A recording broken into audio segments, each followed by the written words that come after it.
Madurai kitchen டைரிஸில் தீபாவளியிலேயே item பூரா முன்னாடி கொடுத்துருக்கேன், பார்த்துக்கங்க. அதை பூரா ஸ்லோ ஃப்ளேமில் வச்சு நல்லா வறுத்து எடுத்துக்கிறணும்.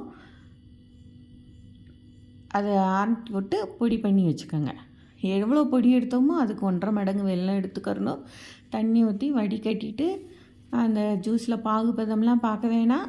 அப்படியே அதில் இந்த பொடியை போட்டு ஸ்லோ ஃப்ளேமில் வச்சு கிண்டி நல்லா கெட்டியானவொடனே எடுத்துருங்க.